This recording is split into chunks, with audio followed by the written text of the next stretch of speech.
as we continue to look at the message that our hero is bringing when he steps onto the scene, we see that Luke tells us that John went preaching that people should be baptized to show they had turned to God for the forgiveness of their sins.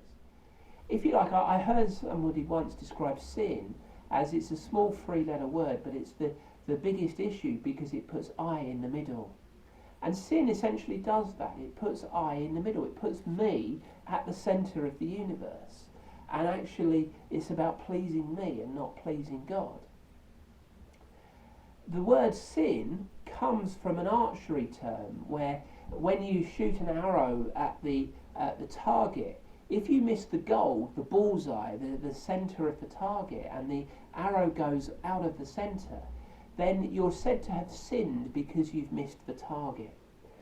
And the Bible tells us that all have sinned and fall short of the glory of God.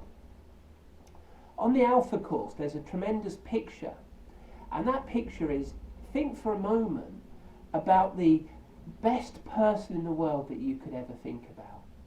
And a lot of people would go, okay, well, that's Mother Teresa, you know, or the Pope, or the Archbishop of Canterbury, or whoever it is that you might put there. And you say, if that wall was a scale, where would you put that person? Okay, we'd put them pretty high up. And who was the most evil person you could think of? And people come up with Hitler and Stalin or Pol Pot, you know, some of those characters. And we'd say, well, where would you put them? Or we'd put them on the floor. Okay, and where would you put yourself on that scale? And you go, oh, yeah, maybe somewhere in the middle. Okay, so we're better than them, but we're not as good as them. We're somewhere in the middle. But the issue is, when we realise that God's standard is not the ceiling but the sky, we realise how far short we've fallen and why we need a solution to this problem of sin. Because sin is getting in the way of the relationship with God. Sin blots the copybook. And in order for us to be right with God, we need sin to be dealt with. And that's why forgiveness of sin is so important. That's why Jesus' death on the cross was so important. When he was on the cross, he finished with the words, "It is finished." And quite literally, what that means is the debt is paid. It was almost like an accountancy term where, as Jesus breathes his last, he says, the debt is paid.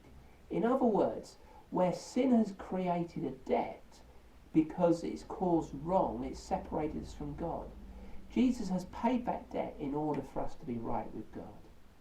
And my question to you today is quite simply this: who do you want to pay for your sins? You can pay for your sins yourself for eternity. That is your free will choice. You can choose to do life putting I in the middle and doing it my way. And you can choose to pay for your sins yourself. And that means that you will face eternity separated from God, because that debt will separate you from God for eternity. Or you can accept the gift that Jesus is offering, that because his death on the cross settled the debt, he then invites you to receive a gift of the forgiveness of sins in order to be right with him. Who are you going to allow to pay your debt